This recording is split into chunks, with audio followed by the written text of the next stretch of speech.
కోట్లకు మెగావాట్ అయ్యే పరిస్థితి ఉంది. భద్రాద్రి 9,73,00,000 రూపాయలు పర్ మెగావాట్ అయింది అధ్యక్ష. సేమ్ సమయంలో ఎన్టీపీసీ ఇప్పటి దగ్గర వారు ఉపన్యాసాలు ఇచ్చారు కదా అధ్యక్ష.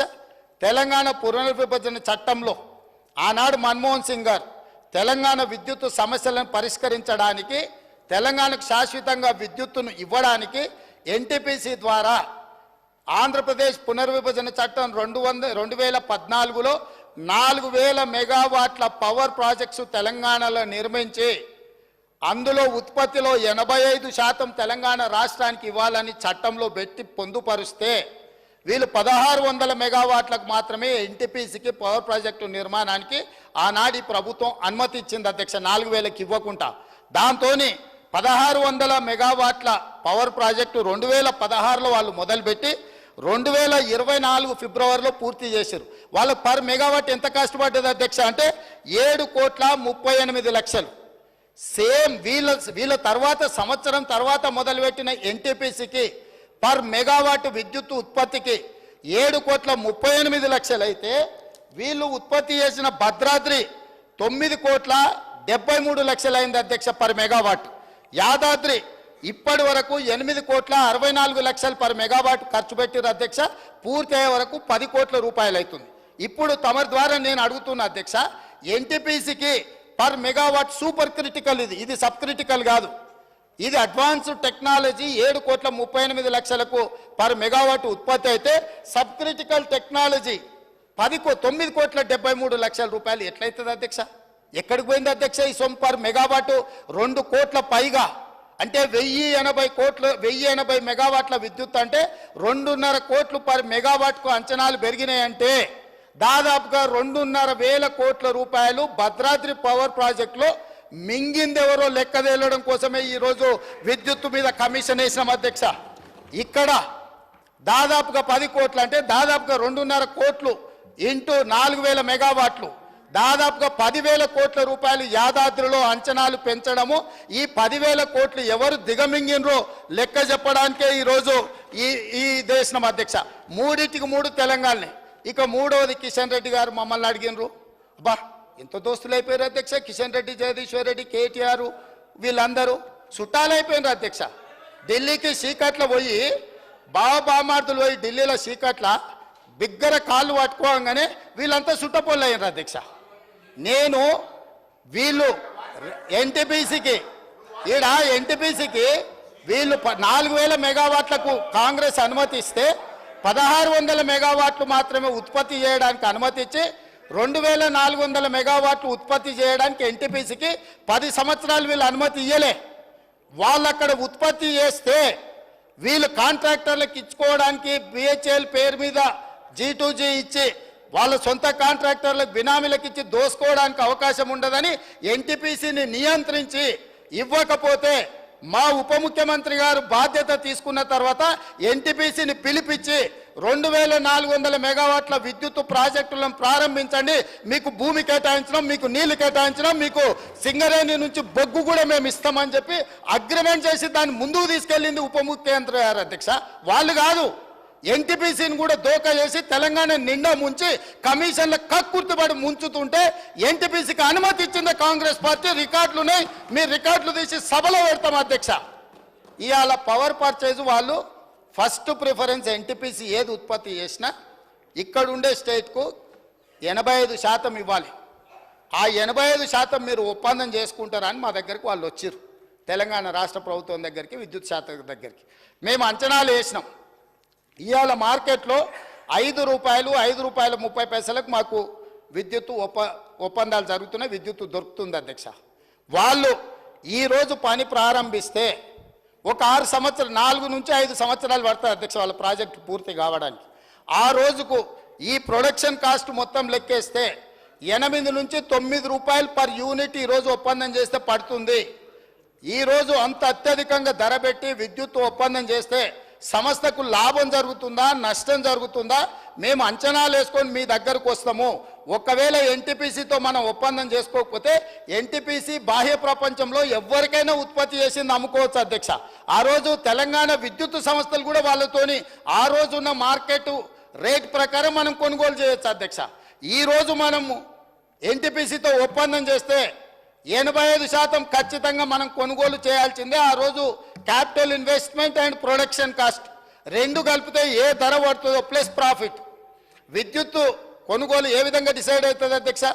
ప్రాజెక్టును పూర్తి చేయడానికి పెట్టే క్యాపిటల్ ఇన్వెస్ట్మెంట్ ప్లస్ ఏదైతే మనము బొగ్గు వాడతామో, రా మెటీరియల్ వాడతామో ఆ కాస్ట్ ప్లస్ ఆ కాస్ట్ యొక్క ఆ ప్రాజెక్ట్ యొక్క ప్రాఫిట్, ఈ మూడు కలిపితే మూడింటిని కలిపి అంచనా చేసి విద్యుత్తు పర్ యూనిట్ ధర ఫిక్స్ అవుతుంది అధ్యక్ష.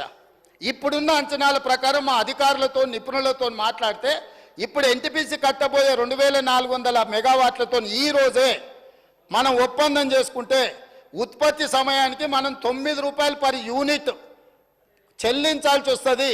ఇది లాభమా నష్టమా అంచనా వేసుకొని వాళ్ళతో ఒప్పందాలు చేసుకున్నాం అధ్యక్ష. దాంతో వాళ్ళ పనులు ఆగలేదు అధ్యక్ష. ఎన్టీపీసీ ఎక్కడైనా పవర్ ప్రాజెక్టుకు రాష్ట్ర ప్రభుత్వం అనుమతిస్తే వాళ్ళు నిర్మాణం చేసుకొని పూర్తయ్యే లోపల ఎప్పుడైనా మనం అగ్రిమెంట్ చేసుకోవచ్చు. మనం చేయకపోతే వాళ్ళు బయట ఎక్కడైనా అమ్ముకోవచ్చు.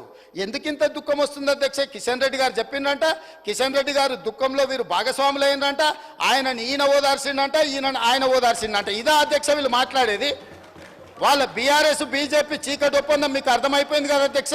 ఇది కాకుండా వారు ఒక మాట చెప్పిండ్రు అధ్యక్ష. ఏమని? కేంద్ర ప్రభుత్వము 50% ఉత్పత్తి చేయాలి, అంతకంటే ఎక్కువ చేయొద్దు అని ఆదేశాలు ఇచ్చింది. 50% ఉత్పత్తి చేస్తే సబ్ క్రిటికల్ టెక్నాలజీ కంటే కూడా ఎక్కువ బూడిద వస్తుంది, ఎక్కువ నష్టం వస్తుందని ఎప్పుడు చెప్పింది అధ్యక్ష కేంద్ర ప్రభుత్వం ఈ మాట? 2023-24 సంవత్సరంలో చెప్పింది. దేనికోసం చెప్పింది అధ్యక్ష?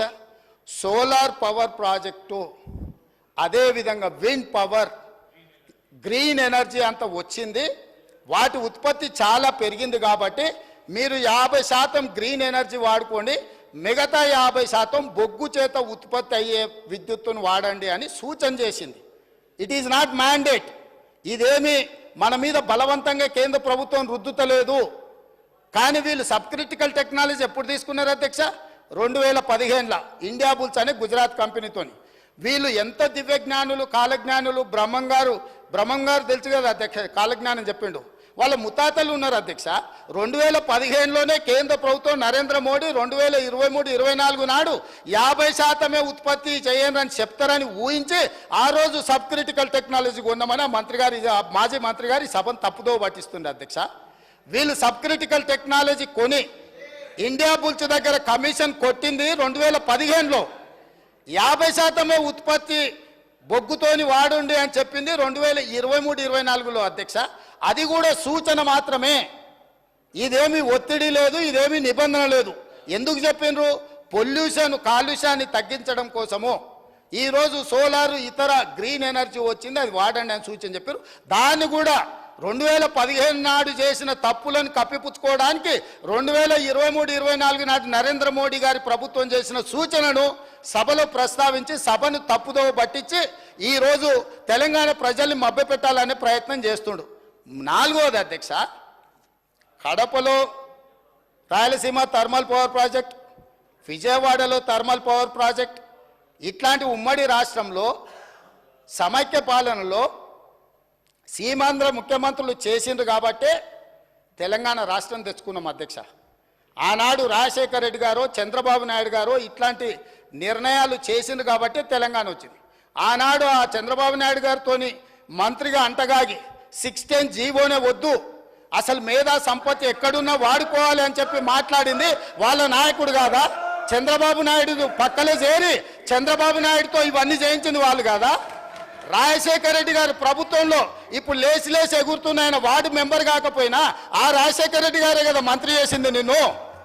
పోతిరెడ్డిపాడు పొక్క పెద్దగా చేసినప్పుడు కడప జిల్లా ఇన్ఛార్జ్ మంత్రి ఎవరు అధ్యక్ష?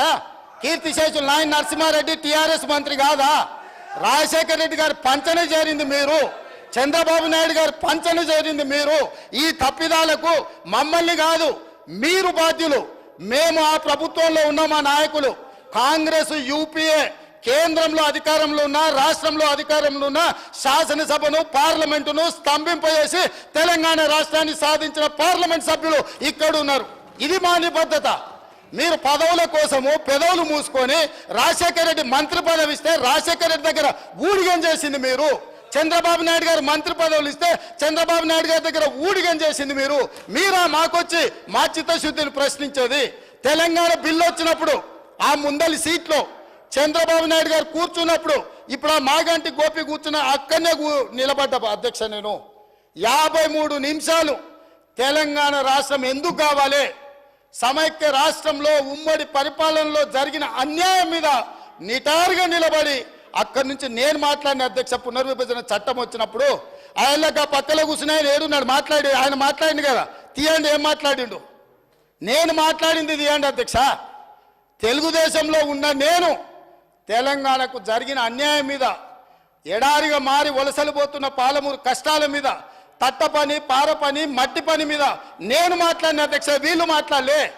నేను ఇవాళ సూటిగా సవాలు విసురుతున్న అధ్యక్ష. ఇవాళ మీ ఎదురుగా పార్లమెంట్లో రికార్డులు తీయండి. పాలమూరులో ఊరు లేకపోయినా, పార్లమెంటులో నోరు తెరవకపోయినా ఇవాళ తెలంగాణ తెచ్చినానికి కేసీఆర్ గొప్పలు చెప్పుకుంటాడు. నేను ఈ ఉమ్మడి రాష్ట్రంలో, ఉమ్మడి ఆంధ్రప్రదేశ్ శాసనసభలో నేను ఎంత మాట్లాడిన తెలంగాణ మీద, సేమ్ సమయంలో పార్లమెంట్లో చంద్రశేఖరరావు నోరన్న దర్శిలో రికార్డు తీయండి అధ్యక్ష. ఎవరో చేస్తే, ఎవరో త్యాగం చేస్తే ఆ త్యాగాల పునాదుల మీద, ఆత్మ బలిదానాలు చేసుకున్న శవాల మీద అధికారంలోకి వచ్చిన వీళ్ళు ఈరోజు మమ్మల్ని అధ్యక్ష తప్పులు పట్టేది. చివరిగా ఇంకొక మాట అధ్యక్ష, ఒక జర్నలిస్టు గురించి మాట్లాడాడు. జర్నలిస్టు ఏదో పెడితే కేసు పెట్టిరని. పాపం ఆయనకు తెలియదు, తెలుసుకోవాలి. ఆ జర్నలిస్ట్ పేరు నేను ఇక్కడ ప్రస్తావిస్తే బాగుండదు. ఆ జర్నలిస్ట్ని పోయి అడగాలి ఆ మాజీ మంత్రి గారు. ఆ జర్నలిస్టు ఒక టీవీ ఛానల్కు సీఈఓ. రాసియమంటే రాసియకపోతే ఎస్సీ ఎస్టీ కేసు పెట్టి అరెస్టు చేసి జైలు వేసి ఆ ఛానల్ గుంజుకున్నది వాళ్ళు అధ్యక్ష. ఆ ఛానల్ గుంజుకున్నది వాళ్ళు. ఏ జర్నలిస్టును ఈరోజు కేసు పెట్టిరని చెప్తుండ్రో ఆ జర్నలిస్టు ఒక ఛానల్ సీఈఓ ఉంటే ఆ ఛానల్ వాళ్ళకు వ్యతిరేకంగా ఉందని ఆ జర్నలిస్టు మీద SC ST case Banjara Hills police స్టేషన్లో పెట్టి జైలుకు పంపించి నెల రోజులు జైల్లో పెడితే నా అడ్వకేట్ను పెట్టి నేను బెయిల్ ఇప్పించిన అధ్యక్ష. వీళ్ళ దోపిడీ, ఆ ఛానల్ గుంజుకున్న విధానం ఇవాళ చర్చ చేయడానికి సిద్ధంగా ఉంటే రమ్మని ఉన్నారు అధ్యక్ష. వివరాలన్నీ నేను బయట పెడతా. మీరా ముసల్కన్నీరు గార్చేది ఏ జర్నలిస్టునైతే మీ మాట ఇంటలేదని ఆమె సొంతంగా కష్టపడి పెట్టుకున్న ఛానల్ గుంజుకోనికే ఎస్సీ ఎస్టీ కేసు పెట్టి ఆడపిల్లని జైలుకు తోలిన పాపం ఊరికే పోదు. అందుకే ఇవాళ మీ ఇంట్లో జైల్లోకి పోతున్నారు అధ్యక్ష. మన్ని ఆడబిడ్డలను జైలుకు తోలినందుకు ఆ నొప్పి తెలవడానికే మంది పిల్లలు జైల్లోకి పోతుంటే ఆడపిల్లలను కూడా కేసులు పెట్టి జైలుకు తోలినందుకు ఇవాళ ఆ రౌండ్ మీకు వచ్చింది అధ్యక్ష. ఊరికే రాలే, చేసిన పాపాలు ఊరికే పో అని పెద్దోళ్ళు చెప్పిండ్రు అధ్యక్ష. మమ్మల్ని అందరినీ జైలుకు తోలిండ్రు, రాజకీయ కక్షతో దోలలే. ఫామ్ హౌజులు కట్టుకున్నది మీరు, ఫామ్ హౌజులు కట్టుకున్నది మీరు, నియమాలు ఉల్లంఘించింది మీరు. వాటిని బయట పెట్టినందుకు జైల్లో పెట్టి డిటెన్షన్ సెల్లో పెట్టిరు అధ్యక్ష. నన్ను 16 రోజులు ఒక్క మనిషి లేకుండా ఐఎస్ఐ తీవ్రవాదులను ఎక్కడ పెడతారో అట్లాంటి డిటెన్షన్ సెల్లో నన్ను 16 రోజులు పెట్టిండ్రు అధ్యక్ష చెర్లపల్లిలా. నేను భయపడలే, లొంగిపోలే, నిలబడి నిటారుగా కొట్లాడిన అధ్యక్ష. మీరు జైలుకు తోలితే భయపడటోళ్ళు ఎవరు లేడు. అబద్ధాలు చెప్పి ప్రజల్ని మభ్యపెడితే ప్రజలేం అమాయకులు కాదు. మీరు చేసిన అన్యాయాన్ని కళ్ళతో చూసిండ్రు కాబట్టే మనకు ఎన్నికల్లో గుండు సున్నా ఇచ్చారు అధ్యక్ష. అందుకే ఈరోజు నేను చెప్తున్నా, విద్యుత్ మీద మీరు ఎంత తక్కువ మాట్లాడితే అంత మంచిది. అవి అన్నీ కూడా ఆమోదింపజేసుకుంటే చర్చ లేకుండా మీరు ముందుకొచ్చి ఈ ప్రభుత్వానికి సహకరించి ఈ అన్ని కూడా గ్రాంట్స్ ఆమోదించుకుంటే రాష్ట్రం ప్రశాంతంగా పరిపాలిస్తాం, సమస్యలు పరిష్కరిస్తాం అధ్యక్ష. ఒకవేళ వీళ్ళకి అంత కోరికుంటే మళ్ళా ఫస్ట్ సెకండ్ నాడు ఆల్రెడీ లెజిస్లేటివ్ అఫేర్స్ మినిస్టర్ గారు తమరిని రిక్వెస్ట్ చేశారు, తమరు ఫస్ట్ సెకండ్ కూడా సభ నడుపుతామన్నారు. ప్రత్యేకంగా 10 సంవత్సరాల వాళ్ళ పరిపాలన మీద, వాళ్ళ గొప్పతనాల మీద రాత్రింబగళ్ళు సభ వాయిదా వేయకుండానే 1 గంట కూడా విరామం ఇవ్వకుండా చర్చకు మేము సిద్ధంగా ఉన్నాము. ఇవాళ సభ్యులకు నా సూచన ఒక్కటే, గ్రాంట్స్ మీద మీ సూచనలు ఏమని ఉంటే ఇవ్వండి, మాకు అభ్యంతరం లేదు. అంతే తప్ప ఇట్లాంటి ఊకదంపుడు ఉపన్యాసాలు మీరు మాట్లాడిన కొద్దిగా మీరు అబద్ధాలు చెప్పడం మానకపోతే నేను నిజాలు చెప్పడం కూడా మానాను అధ్యక్ష. మీరు ఎంత అబద్ధాలు చెప్తే నేను అంత నిజాలు చెప్తా. కాబట్టి తమరు వారికి ఆదేశాలు ఇచ్చి డైరెక్ట్గా సబ్జెక్ట్కి కన్ఫైన్ అయ్యి మాట్లాడిపించి ఇవన్నిటిని కూడా ఆమోదింపజేయాల్సిందిగా తమకు విజ్ఞప్తి చేస్తున్న అధ్యక్ష. కె వెంకటరామరెడ్డి గారు, కె వెంకటరామరెడ్డి గారు,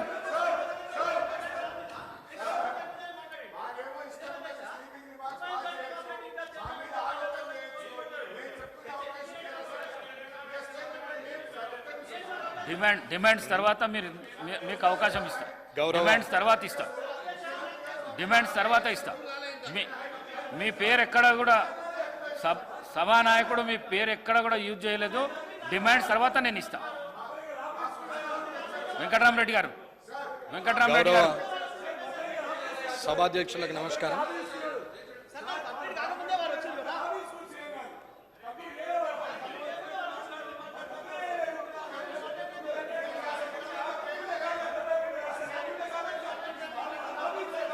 వెంకటరామరెడ్డి గారు,